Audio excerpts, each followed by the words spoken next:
Okay, we are live. So welcome to week 5. I'm just going to put my notes over my face because I ended up looking at myself the whole time.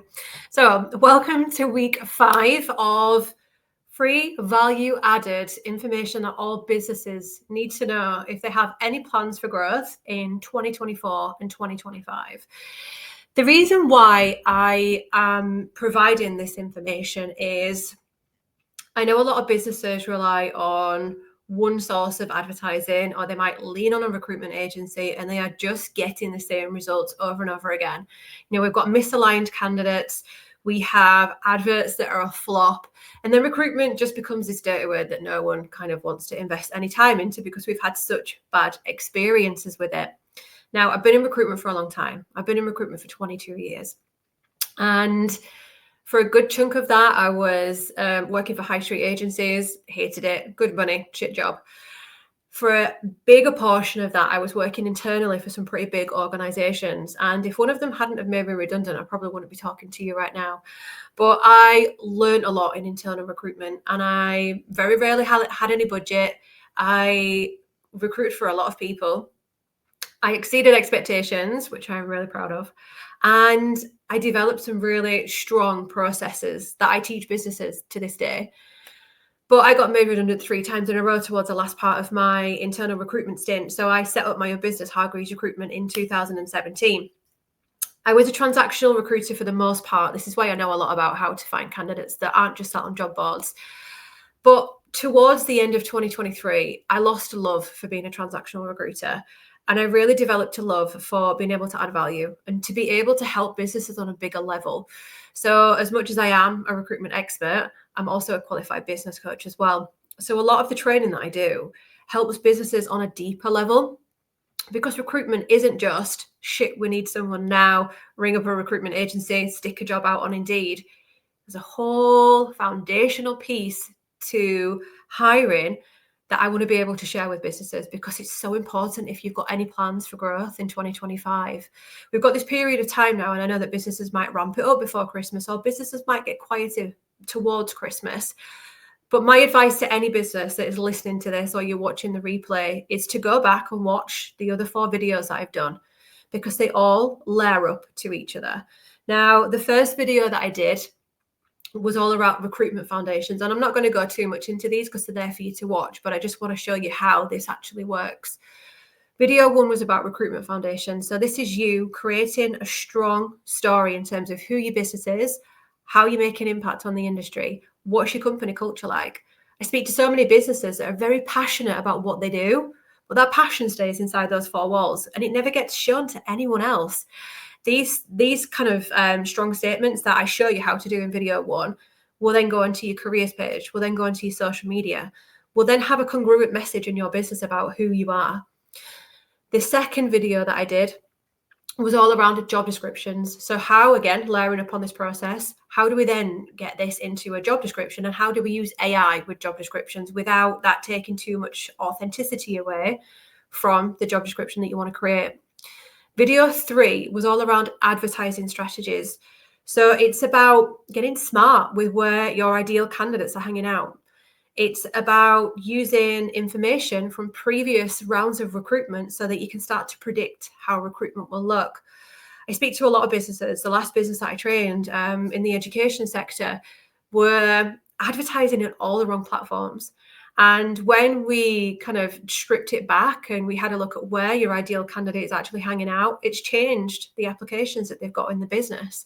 And what you feel might be good information to put out there isn't necessarily what someone will align with. So we're really taking the fluff out of what you've already put into the recruitment process and creating a stronger foundation for you to be able to have better experiences with recruitment. And then last week, we went really deep into employer branding, careers pages, social media.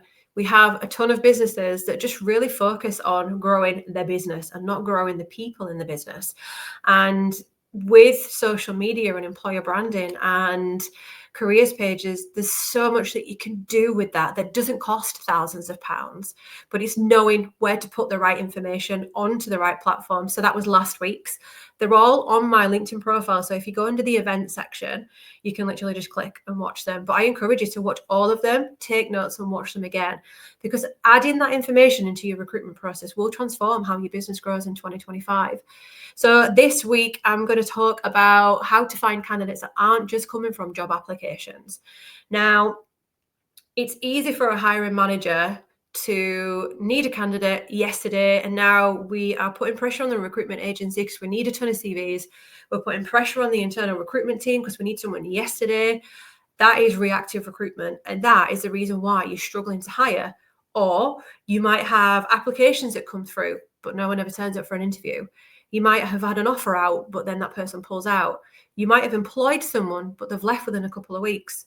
You might have employed someone and you've had to let them go within a couple of weeks because you rushed the process. And being reactive within the recruitment process is going to cost you more money. It's going to cost you more time.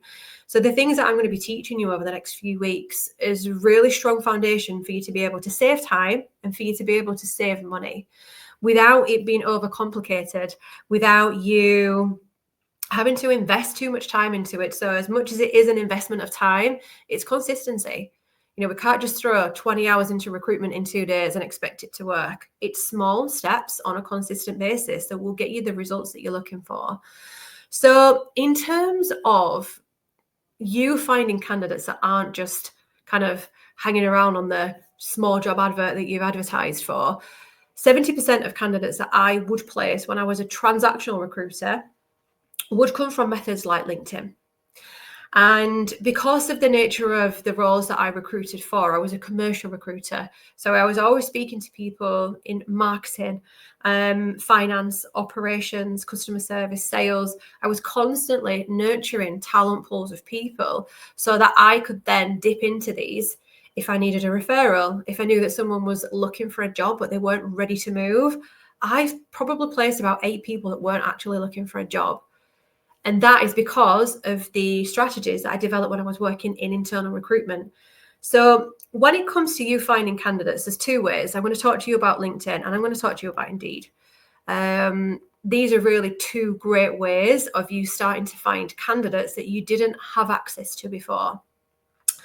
So when it comes to you finding candidates and they're not just applying for your role, the relationship's going to be different.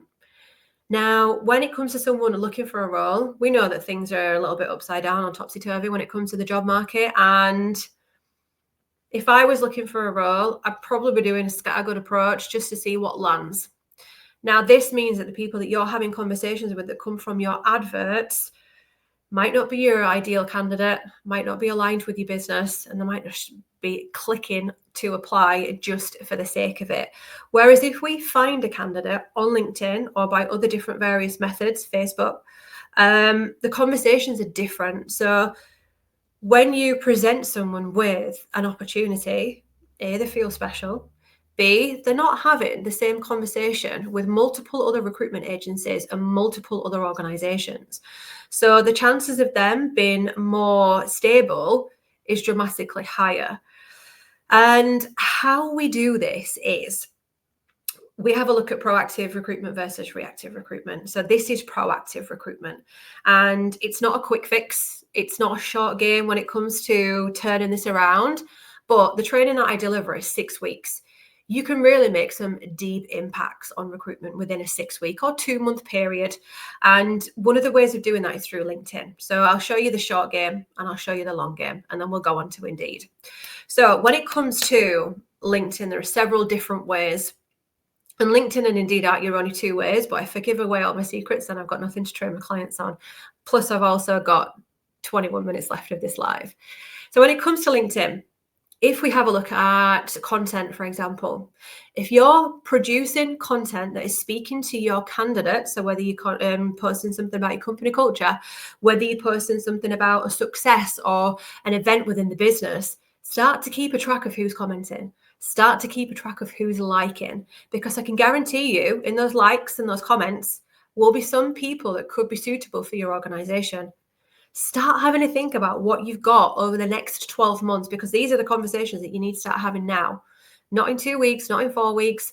If you need someone for next December, start having to think about succession planning for all of these different roles that you're going to need.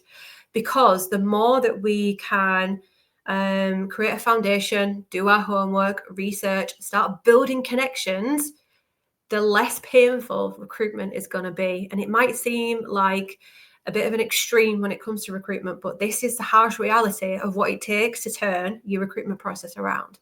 So, for example, have a look at your comments, have a look at your likes if you're posting onto LinkedIn. If you're not, I could strongly encourage you to do so. Have a look at last week's video in terms of how to get started with that. Just go right back to the beginning of all the videos that I've done, because it layers up in terms of what the message is to start sending out on social media. Now, a couple of things that you can do with LinkedIn. You've got the search functionality. You don't have to pay for LinkedIn with this. Let me just grab a quick drink. You can use LinkedIn as a free tool. So with the search function right at the top, you can type in the job title of the person that you're looking for. And if you click onto all filters, you can really narrow what that search looks like. So you can have a look at first degree connections. See who you've got already that you can start speaking to, because you don't need to connect with them. You don't need to wait for them to accept, and you can send them a message straight away. So unlimited messages if you are connected on a first degree connection request. And then you can add the industry. Then you can add the education. You know, if you need someone that has a certain qualification, you can add that onto there as well. You can add the geographical location, or you can literally put the postcode in. Oh no, they can't, that's on Sales Navigator. But you can put the geographical locations in. And then you can start to see who comes up on your first degree connections. I would start a conversation with someone in the way of, hi, I've seen your profile. I really like what you're about. Here's a job opportunity. We don't have it for the next 4 months, but I would really like to have a conversation with you if this is something of interest. If you sent this to someone that isn't necessarily looking for work, but they're bored, they've reached the capacity, they were actually thinking of leaving anyway, you've just planted a huge seed. And with you starting to have that conversation with someone, there's no pressure on either side. I find there's a lot of pressure when it comes to applications, because you are trying to get in there first. The candidate's trying to get back to you. Everyone's trying to make a commitment to do interviews, and sometimes it can get a little bit messy. Whereas having conversations months in advance, you don't have to commit to anything. The candidate doesn't need to commit to anything. The conversations are a lot lighter, but you'll find that you get a lot more out of the conversations as well. Now, if this person isn't looking for work, or they're not in a position to give you an answer, you could still ask them, can I add you to our newsletter? We do a referral scheme. They might know other people within the industry. That would be one way of kind of speaking to people and developing relationships. There's another way of doing things on LinkedIn, which is kind of going through the back door of LinkedIn. So I've invested into LinkedIn from the recruitment aspect. I found it very expensive, and the results that I got were a fraction of what I'm going to be able to share with you right now. Now, I invested into some recruitment training a couple of years ago, and it was one of the best things that I ever did.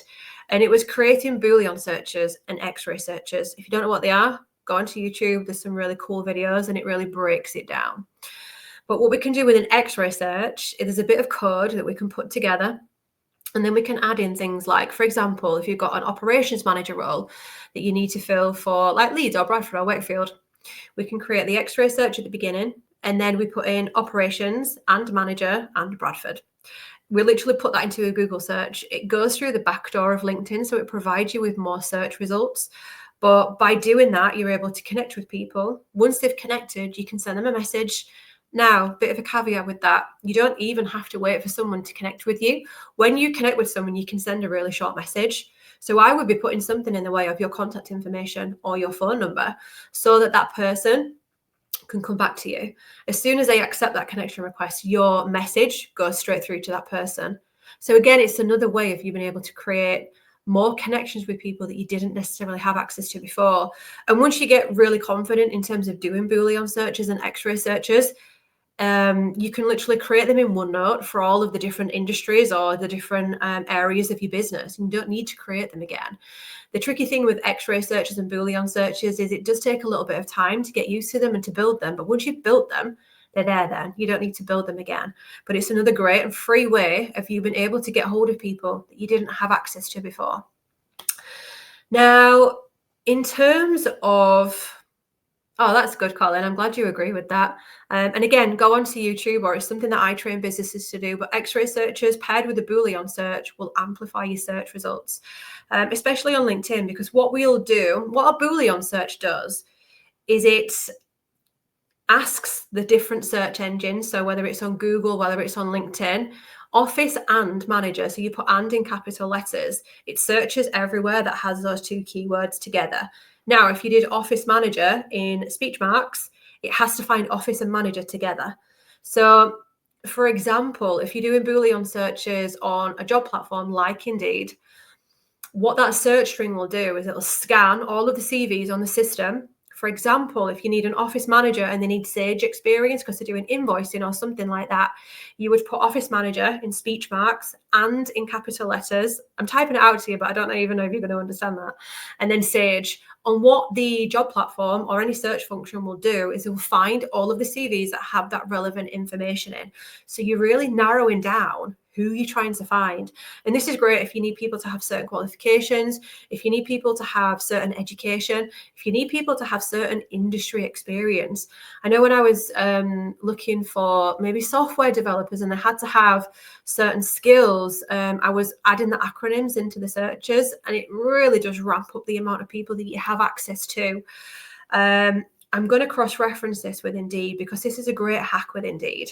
Now, the reason why I like Indeed, you don't need to pay for a subscription, but you can if you want to. So the free way of working with Indeed is create an employer account, and then what you're going to do is have a look at the candidate search function. And again, we're just going to put simple searches in here. So it might be operations manager, operations director, just literally type in operations manager. And then you could put or in capitals director, so that it will have a look at all the CVs that have operations manager or operations director. Then you're going to put the geographical location in. Indeed goes quite far. So if you put 5 miles in, it'll show you people that have got 10-mile radius. But if you need someone to be in the office, the majority of the time, I'd only go 5 miles. If you've got someone that has to be in the office once a week, what do you mean, Colin? Although the Boolean search is a very bad way to find people. I don't think it is. Boolean search and X-ray search paired together is brilliant. So if you have someone that has to be in the office one day a week, you could probably go to a 20, 30-mile radius. Or if you have someone that only has to be in the office once a month, then you could go to a 60-mile radius if you wanted to. The only thing with Indeed and LinkedIn is it doesn't show you salaries. This is why you need to be upfront when you're sending people messages. You want to eliminate the time going backwards and forwards. This is a role, this is a salary, and then you have created a really clear picture in terms of what that role is. Now, when it comes to Indeed, just hit return on the search criteria. What I do as well on Indeed is just make sure that people have been active within the last week or day, just to make sure that these people are relevant and they are as up to date as they possibly can be. And you'll find that it really narrows your search results down because no one's got time to go through 10,000 CVs. But what we want to be able to do is create some really refined searches to bring out the best in terms of these job platforms. So if you don't pay for Indeed, you will find limited results, but what you will be able to find, it doesn't showcase anyone's name and it might not provide the full CV, but what it will do is it'll show you where people are working.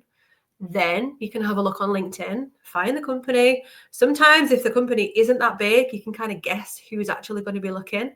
But also as well, you could cross-reference that in terms of certain industries. So if you have a certain industry that you want to be able to attract people from, have a look at your competitors online, have a look at their LinkedIn pages, see who's working within those organizations, start connecting with people from your competitors, if that's something that you feel comfortable with.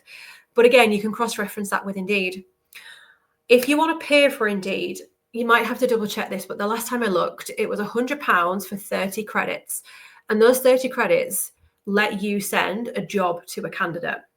I think it's £200. It might be $250. I'll have to double check, but that gets you 100 credits. So with that, you can send your job or your opportunity directly to a candidate. The only caveat with that is that if they're not bothered or if that message goes into junk, they're not going to see it. But if they're not asked about the role that you've just sent them, then they'll never get back to you. But if they are interested, what will happen is you'll get an email from Indeed to say, John from so-and-so is interested in your role. And then what it'll do is it'll send you the CV with their contact information as well. So that's another way of kind of using Indeed in conjunction with LinkedIn. Now, if you're just going to be using LinkedIn and you want to be able to find people's contact information, there are a few plugins that you can use. I haven't used these for a little while, but I do know that they are still pretty effective. So you've got Sales QL, which is a plugin that you can have as a Chrome extension over the top of LinkedIn. And what this does is it will find you the personal information. So if they can find someone's email address, whether it's work or personal, and the contact information, like the contact number, it will provide it on the search. So literally you plug it in, and then if you go onto a search, so it's showing you everyone's profile, it will literally show you everyone's contact information. It does a verification tick at the side of it if it's found someone's information, or it might hazard a guess in terms of what that is. So I know that you get free credits using information like that. So Sales QL, you will get a few credits to get you going. So you may as well use them if it's for free. It is a subscription model, and I think it was under £100 a month, which you can cancel at any point. And then you've also got another platform called Hunter, which that is specifically work-related emails. So again, be mindful of sending messages to people that might be a personal email, but also be mindful of sending stuff to people's work emails too. Sales QL, Colin. I will come back to your questions in a second, but I can't multitask. So I'll come back to your information in 1 minute. There are another couple of Chrome extensions, but the only thing that I would be very mindful of is just having one Chrome extension at a time. LinkedIn's quite savvy when it can see that lots of information is plugged into it. So just be careful. And Sales QL, I struggled to unpack the data to actually get it integrated. So if you've got an IT team, it's better to probably lean on them. And then something else that I used to use with LinkedIn was a platform called Octopus CRM. So Octopus CRM lets you bulk message up to 100 people a day that are your first degree connections. And it also connects with people automatically too. So you could literally do a search, pull all of that data into Octopus, and then you can bulk message people that are a first degree connection. It's a great bit of kit, if I'm honest, and it was quite inexpensive. I think it was something like 30 quid a month, but I tend to find that I navigate more towards Sales Navigator, so I can do more of an authentic search, because I find that when you do use some forms of AI, it does take a little bit away in terms of the search functionality. I liked the use of Octopus with the bulk messages, and that's great. Like if you are connecting with people on a regular basis, Colin, the replay will be up as well, so you can watch this again. But yeah, the functionality of being able to bulk message on Octopus was a really big tick for me. Like if you do have a lot of high volume recruitment in 2025, start connecting with 25 people a day of the demographic as to what you want to be able to bring into your business. And then when you do have recruitment on, you can bulk people as opposed to just clicking message after message after message. Like there's some great pros and cons to AI. And I feel like bulk messaging, especially when you've got a purpose for that, is a great tool. Let me just have a look at my notes because I've just kind of spitballed a lot of that. Yeah, use competitors to your advantage. Start using LinkedIn as part of your growth strategy. So in terms of using LinkedIn, if you are sat there and you are liking posts and you are commenting on stuff and you're just using it as a social media platform, I want you to take away social media. And I want you to start having a look at LinkedIn and using this as a growth platform. A growth strategy platform for me is connecting with my ideal client every single day. It is building relationships with people that I might have a partnership with over the next 12 months. That goes for candidates. And you posting out onto things like LinkedIn will start to create a really strong employer brand that, again, attracts the right demographic of people that you want in your business. So go watch the previous videos because this all layers up onto each other. Colin, let me come back to your questions. Crew Dog AI, I've not heard of that one before. Have a natural conversation that understands context and transferable skills. Oh, 100%. Like The only time that I would use a Boolean search is to find people. And then after that, I would have conversations with people. But a Boolean search is a great way of you being able to identify the person, the skills, the experience, the geographical locations. And we've got billions of people on LinkedIn. So the more nailed and zoned in that Boolean search is, the better results that you're able to get from an X-ray search paired with a Boolean search. But the conversations with that afterwards, completely human being. No AI involved. What would you say is a good early identifier of red flags? Do you mean for a candidate profile or on a CV, Georgia? If you want to give me a little bit more context on that.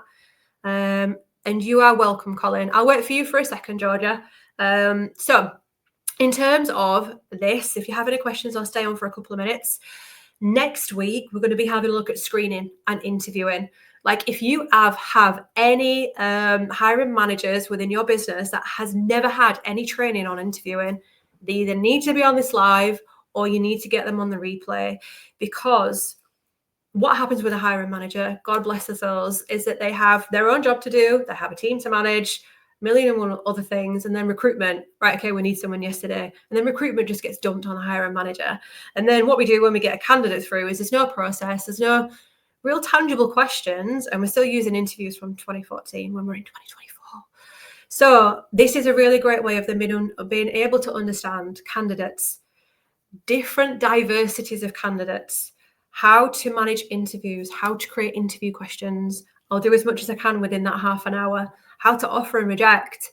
We take it for granted that hiring managers actually know how to do interviewing, but sometimes I need a bit of guidance and I need a bit of hand holding.